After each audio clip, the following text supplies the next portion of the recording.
हरिओम. उपदेशसाराच्या या 20व्या भागामध्ये सगळ्यांचं स्वागत. प्रथम प्रार्थना म्हणूया. ओम सहनाववतु सहनौ भुनक्तु सह वीर्यं करवावहै तेजस्विनावधीतमस्तु मा विद्विषावहै. ओम शांती शांती शांती. ब्रह्मानन्दं परमसुखदं केवलं ज्ञानमूर्तिं द्वन्द्वातीतं गगनसदृशं तत्त्वमस्यादिलक्ष्यम् एकं नित्यं विमलमचलं सर्वधी साक्षिभूतं भावातीतं त्रिगुणरहितं सद्गुरुं तन्नमामि. प्रथम गेल्या भागात जो आपण 14वा श्लोक पाहिला तो एकदा म्हणू आणि त्याची थोडीशी उजळणी करू. प्राणबन्धनालीनमानसं एकचिंतना नाशमेत्यदः. प्राणाच्या नियमनाने लीन झालेलं मन हे एका वस्तूच्या चिंतनाने नष्ट होतं. आपण ह्याच्या आधीच्या श्लोकामध्ये मनोलय आणि मनोनाश असे 2 शब्द बघितले. मनोलय ही तात्पुरती अवस्था आहे आणि मनोनाश ही कायमस्वरूपी अवस्था आहे, हेही आपण पाहिले. आणि एकचिंतन हा मनोनाशाचा उपाय आहे. तर ही एक वस्तू म्हणजे जगातील अनेक वस्तूंपैकी कुठलीही एक वस्तू असं नाही आहे, तर ती वस्तू जी एकमेवाद्वितीय आहे, म्हणजे जिच्यासारखी दुसरी वस्तू नाही, जी वस्तू सत वस्तू आहे. आता या सत या शब्दाबद्दल आपण भक्तियोग पाहत असताना श्लोक क्रमांक 9 बघितलेले आहे. भावशून्य सद्भाव सुस्थिती. आठवा थोडंसं. तिथे आपण सतविषयी चर्चा केलेली आहे.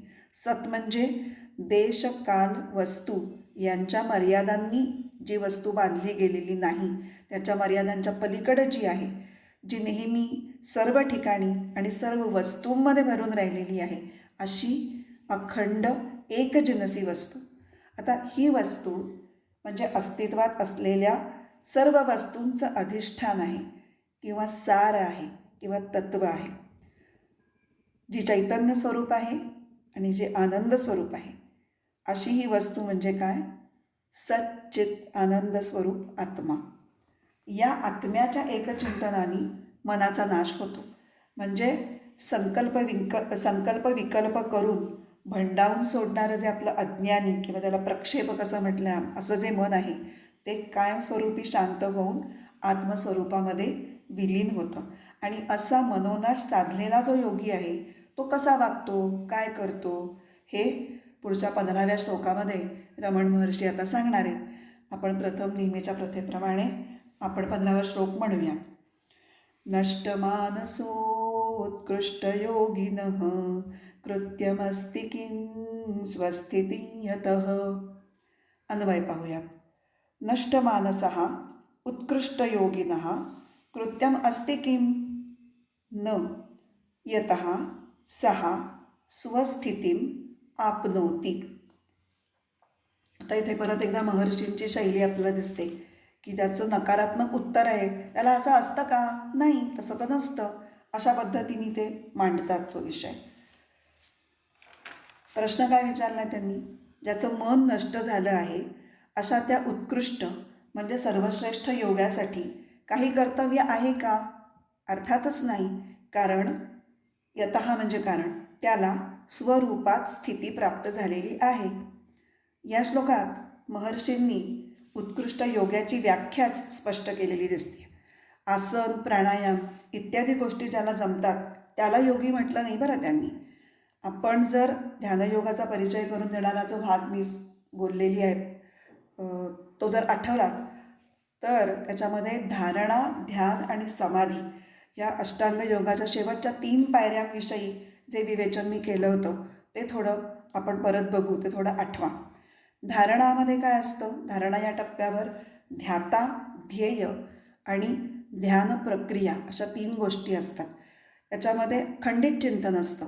मन मधून भटकत असतं ध्येयाच्यापासून. ध्येया व्यतिरिक्त काही वेगळ्या गोष्टी मनामध्ये येऊन जातात आणि आपण परत मनाला आवरून ध्येयाकडे लावण्याचा प्रयत्न चालू असतो. त्याच्या पुढच्या टप्प्यामध्ये ध्यानामध्ये ध्यान या टप्प्यामध्ये ध्याता आणि ध्येय अशा 2 गोष्टी असतात. याच्यामध्ये अखंड चिंतन असतं, ज्याला भक्तियोगात आपण सरळ चिंतन म्हटलं आहे ते असतं.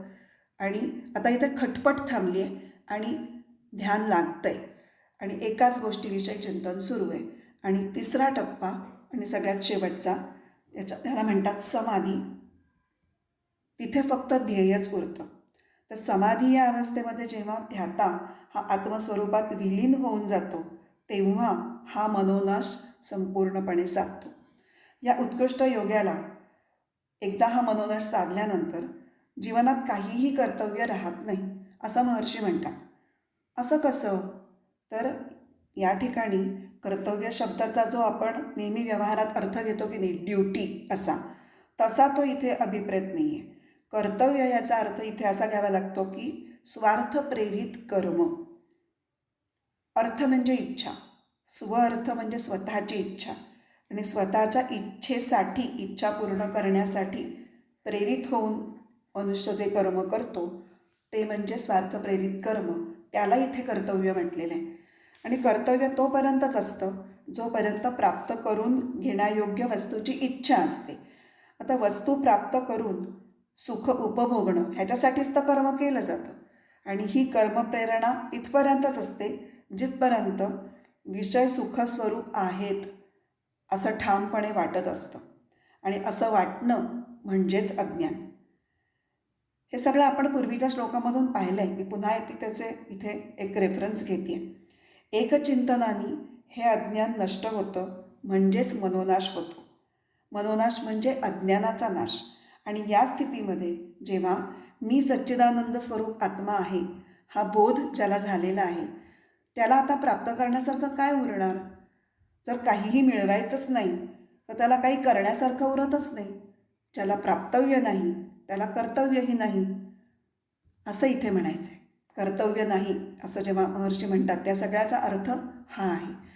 आत्मसुखात रमलेल्या ज्ञानीची ही अवस्था भगवद्गीतेच्या 3ऱ्या अध्यायात श्लोक नंबर 17 आणि 18 या 2 श्लोकांमध्ये फार छान सांगितली आहे. ती आपण थोडी जाता जाता पाहूयात. प्रथम श्लोक नंबर 17.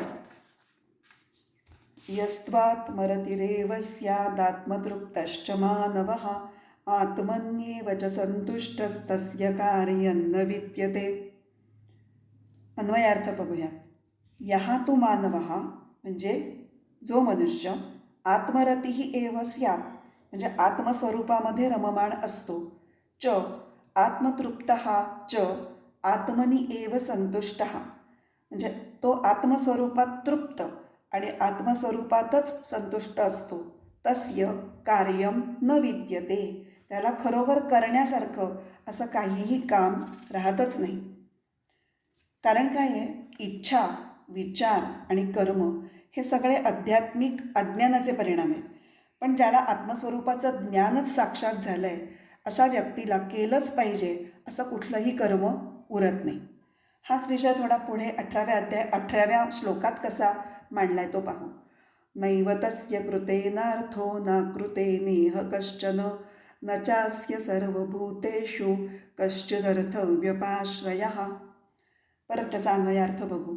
इह तस्य न कृतेन न अकृतेन अर्थ हा एव अस्ति म्हणजे कर्म केलं काय किंवा न केलं काय त्यात त्याला काहीच स्वारस्य नसतं. च अस्य सर्वभूतेषु किंवा तो सर्व प्राणीमात्रांवर कश्चित अर्थव्यपाश्रयः न अस्ति कोणत्याही गोष्टीसाठी तो कोणाही वरती अवलंबून नसतो. एक पूर्ण सलग अर्थ परत एकदा सांगते.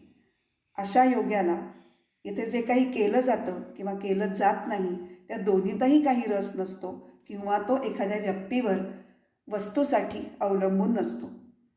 तर सामान्य माणूस हा काहीतरी लाभ व्हावा या हेतूनं किंवा आपण काहीच केलं नाही तर आपलं नुकसान होईल या भीतीनं कर्माकडे वळतो. पण ज्याला स्वस्वरूपातील शाश्वत समाधान लाभलं आहे आणि जो परिपूर्ण अशा आनंदाच्या अवस्थेपर्यंत पोचला आहे त्याच्यासाठी आनंदाकरता किंवा सुखाकरता तो कोणत्याही व्यक्तीवर किंवा विषय वस्तूवर अवलंबून राहण्याचं काही कारणच नाही. आणि त्यामुळे त्याला असं कुठलंच कर्म राहत नाही की हे कर्म करून आपल्याला अधिक काहीतरी मिळवायचं आहे किंवा हे कर्म केलं नाही तर आपलं काहीतरी बिघडेल किंवा आपलं काहीतरी जाईल ही भीतीही त्याला नसते. त्यामुळे ज्याचं मन नष्ट झालेलं आहे अशा योग्यांना करण्यासारखं काहीही उरत नाही.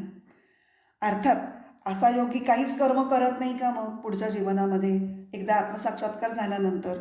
तर तसं नाही, तो काही करेलही, पण तो जे काही करेल ते वैयक्तिक सुखप्राप्तीसाठी स्वार्थप्रेरित असं कर्म नसेल, तर ते सगळ्या जगाच्या हितासाठी, विश्वाच्या कल्याणासाठी, प्राणीमात्रांच्या सुखासाठी असं तो धडपडेल, असं तो काहीतरी करत राहील.